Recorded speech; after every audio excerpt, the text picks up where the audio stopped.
Baik, Assalamualaikum warahmatullahi wabarakatuh. Alhamdulillah Rabbil Alamin. Wassalatu wassalamu ala Rasulullah wa ala alihi wa sahbihi ajma'in. Rabbi shrah li sadri wa yassir li amri wahlul 'uqdatam min lisani yafqahu qawli, amma ba'd. Tuan-tuan dan puan-puan yang mengikuti kuliah kita sampai ke kuliah yang ke-20. Sebelum saya masuk tajuk kita yang baru, iaitu tentang transformasi, saya nak ringkaskan dahulu beberapa siri khusus kita sebelum ini untuk memudahkan tuan-tuan dan puan-puan mengulang kaji dan memahami apa yang kami bincangkan. Yang pertama yang saya nak sentuh ialah tentang apa yang dikatakan teknik akrin. Saya bincang tentang apa yang membezakan akrin dari segi konsep dan falsafah rawatan daripada pusat-pusat rawatan yang lain. Teknik akrin itu dia mestilah mengandungi niat, doa, ru'yah dan teknik atau tindakan. Niat, doa, ru'yah dan teknik.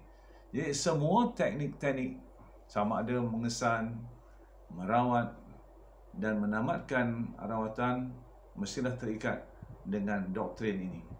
Saya dah bagi contoh bagaimana kalau seorang itu dia merawat seorang yang aktif dan agresif, maka kita ikat dia. Macam nama ikat, pertama tentulah kita bercita-cita, berniat untuk mengikat. Jadi itu niat nak mengikat pesakit. Maksud mengikat di sini ialah kita tidak mengikat dengan kaedah fizikal, tapi kita mengikat kaedah lebih kepada pengharapan doa kepada Allah Subhanahu Wa Taala. Kemudian kita pun berdoa kepada Allah, ya Allah, ya Tuhanku, aku nak ikat pesakit ini supaya dia tidak agresif dalam rawatan.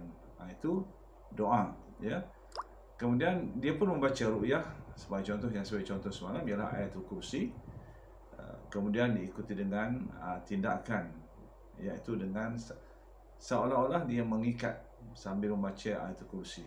Jadi ini dikatakan niat, doa, ru'yah dan teknik. Semua perawat-perawat akrin memang dimulakan supaya memahami kaedah ini. Baik, itu yang pertama. Yang kedua, bila kita nak mulakan merawat,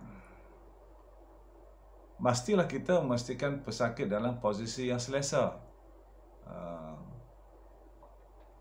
supaya dalam rawatan ini memudahkan kita untuk merawat. Dalam gambar ini, tuan-tuan nampak pesakit telah pun disandarkan pada bantal. Di hujung ni ada bantal, dia bersandar di sini dan kakinya lurus. Position perawat ialah di sini, dan tengok hanya di bahagian kaki sahaja yang ditutup. Ini kerana dia seorang lelaki.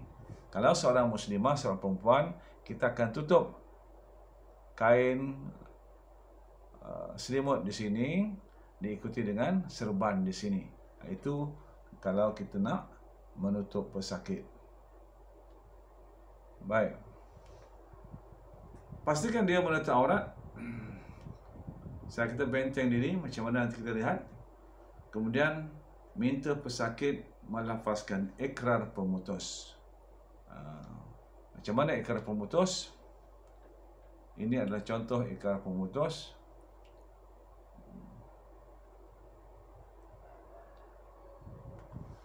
Di mana bacaan dia Bismillahirrahmanirrahim. Ya Allah, bermula saat ini saya isytiharkan sesungguhnya saya dan juga mewakili keluarga serta keturunan saya memutuskan semua perjanjian, amalan dan ikatan yang telah kami lakukan dengan mana-mana jin, sama ada saya sedar ataupun tidak, mengharamkan tubuh kami dari dimasuki atau dijadikan sebagai tempat tinggal mana-mana jin, sama ada saka, sihir, asid dan lain-lain, menegaskan bahawa kami hanya bergantung dan berlindung dengan Allah sahaja. Amin, amin, amin ya rabbal alamin. Pesakit akan baca ikrar ini Dan saya katakan ada pesakit yang mampu membaca dengan baik, ada pesakit yang tak mampu membaca dengan baik. Di Indonesia mereka telah pun juga mengambil kaedah ini. Saya dapati banyak perak-perak di sana pun alhamdulillah telah mengambil kaedah ini dengan membaiki keadaan sesuai dengan suasana di Indonesia. Misalnya dia kata mula-mula kita baca bismillah, kemudian kita aja asyhadu an la ilaha illallah wa asyhadu anna muhammadar rasulullah untuk menguatkan lagi deklarasi pemutus ini. Baik.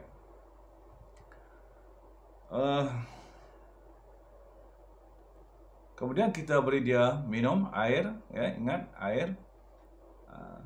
Kemudian spray tapak kaki lelaki saja dan tapak tangan. Kalau muslimat, kita spray tapak tangan dia dan minta disapu. Kemudian dia pun sedut 3 kali dan sapu tangan dia. Kemudian kita beri masa maksimum 5 minit lah untuk kesan minuman dan kesan daripada spray ini bergerak dalam tubuh. Itu saya katakan, mana sebelum kita merawat, ruqyah telah pun, rawatan dalaman telah berlaku. Ini yang membezakan akrim dengan kumpulan-kumpulan yang lain. Tidaklah semesti berbeza, tapi maknanya ini yang kami ubah.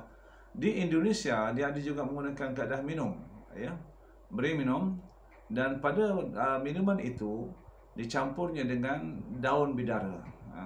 Letaknya daun bidara pada air itu, ruqyah air itu dia minum dan dicampurkan daun bidara. Ini pun satu yang menarik juga di Indonesia. Maka setelah dia minum, setelah dia baca ikrar, jangan terus rawat kan, kita kena ambil masa 3 minit. Dalam masa 3-5 minit ini perawat jangan begitu saja. Maka perawat pun dia pun astaghfirullahalazim, astaghfirullahalazim, astaghfirullahalazim. Istighfar. Kenapa istighfar? Kerana kita dalam rawatan ini kita letakkan diri kita ini benar-benar lemah dan tidak ada kekuatan kecuali dengan pertolongan Allah. Satu. Yang kedua, kita kena beritahu diri kita sendiri bahawa aku ni banyak dosa, aku ni banyak salah. Jika aku tiadalah pertolongan Allah, maka tiadalah aku mampu berbuat apa-apa. Itu tujuan kita istighfar. Kenapa 3 kali? Dalam hadis Nabi SAW dia katakan, mafhumnya lebih kurang, barang siapa yang beristighfar 3 kali, Allah akan ampunkan dosa-dosanya walaupun dia pernah lari daripada medan perang. Baik, besar tuan-tuan untuk istighfar ini. Setelah kita baca istighfar, maka kita pun baca Al-Baqarah 137.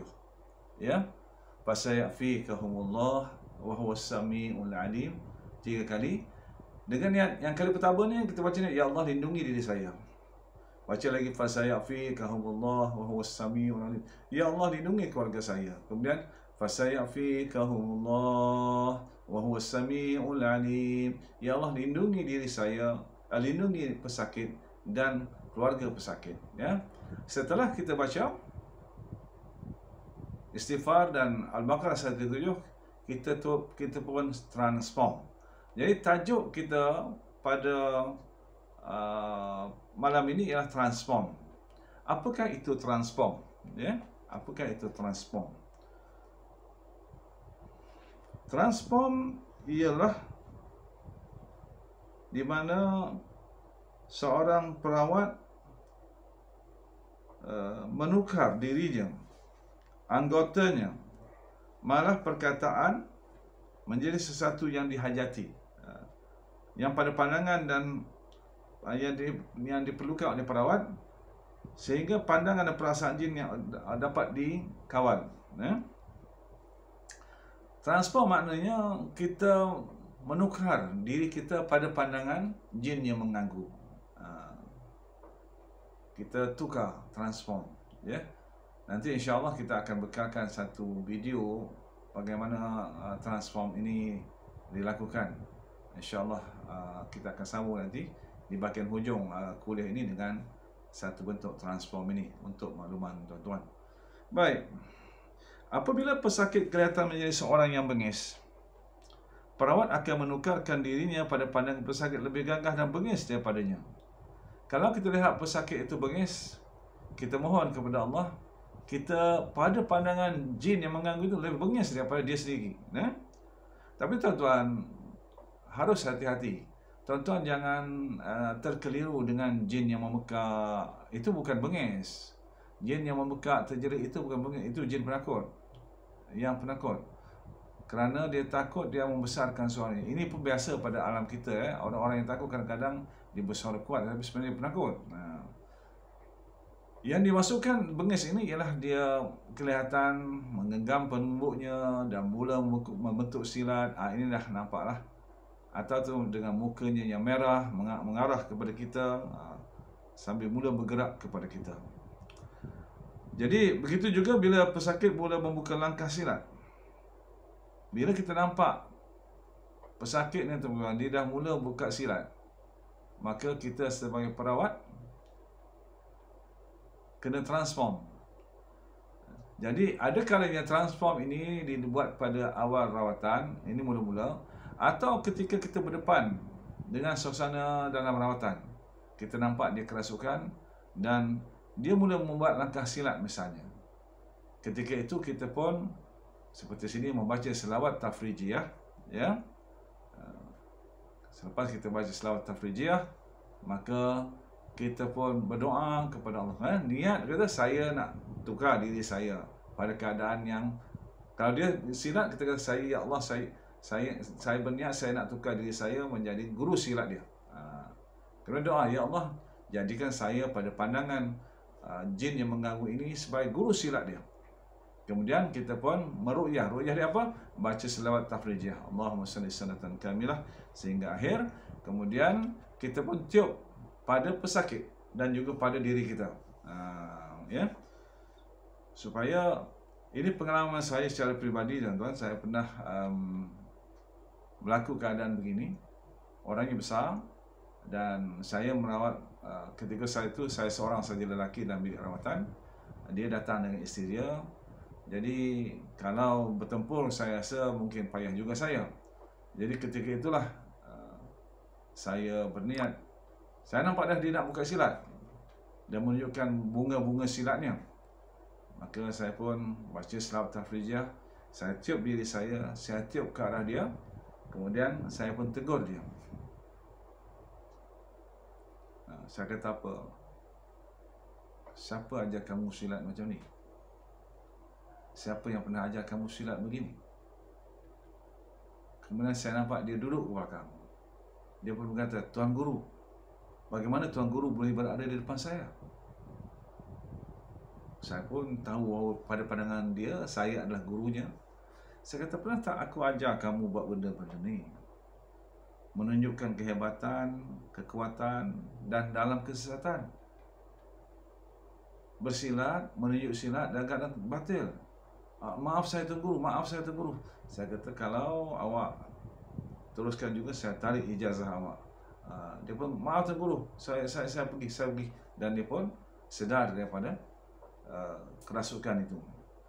Dan ketika saya mengajar, ya, ada satu kursus. Dalam banyak-banyak kursus itu ada seorang peserta yang agak agresif gangguannya. Jadi malam tu mereka tidur di tempat kursus saya ini. Jadi mereka praktislah apa yang saya ajar. Jadi yang peserta yang tadi dia jadi masalah, dia kena tikam, dia kena ikat dan sebagainya, kaedah-kaedah rawatan kita. Besoknya tengah hari kedua, saya keluar sekejap dan ketika itu peserta kursus tadi mengamuk. Marah apa yang berlaku pada malam tadi. Dengan takdir Allah, dengan kekuasaan Allah, ketika salah seorang anak murid saya juga dalam kursus itu datang dekat dengan dia, dan ketika peserta kursus itu nak bersilat, dia pun sama juga. Dia pun transform berdiri dia. Saya tak tahu macam mana dapat idea, tapi dia kata saya nampak dia macam hang jebat. Jadi saya tanya dia, awak transform apa? Saya jadi hang tuah. Kemudian apa yang berlaku? Maka mereka pun berdialog. Dia kata, wahai adinda, ini bukan tempat kita nak tunjuk kuat. Kenapa aku? Dia kata, macam mana kanda hang tuah berada di sini? Masya Allah tuan-tuan.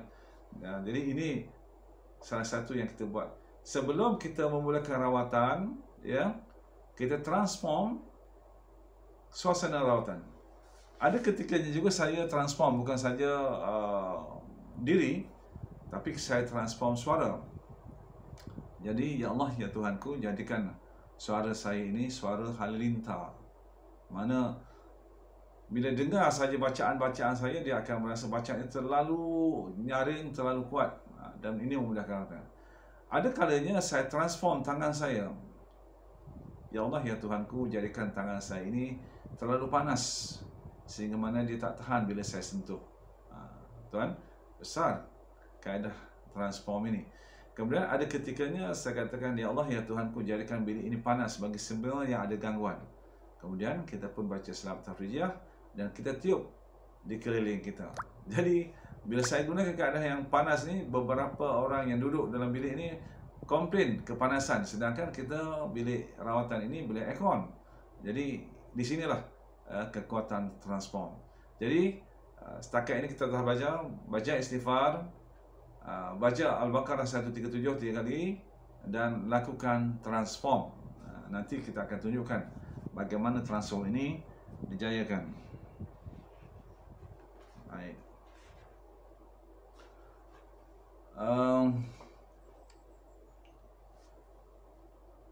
Selepas kita baca transform, ketika itu kita pegang kaki pesakit dalam keadaan yang minimum, ya, minimum.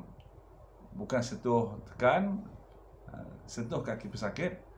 Dan bagi mereka yang baru dalam rawatan, kita mencanakan mereka menggunakan besi rawatan seperti mana yang saya tunjukkan di sini. Ini adalah contoh besi rawatan yang digunakan. Kemudian memulakan rawatan dengan baca Al-Fatihah 3 kali. Baca Al-Fatihah yang pertama tak kuat, dalam hati saja atau perlahannya. Baca kedua macam tu juga. Baca ketiga barulah kita baca dengan jelas, dan setelah kita habis membaca, kita meniup ke arah pesakit, ya, kiri, kanan dan tengah pesakit. Baik, saya akan share dengan tuan-tuan video bagaimana berlakunya apa yang dikatakan transform, walaupun ia tidak di permulaan ayat, di permulaan rawatan, tapi kita akan lihat kesan transform ini di ketika merawat.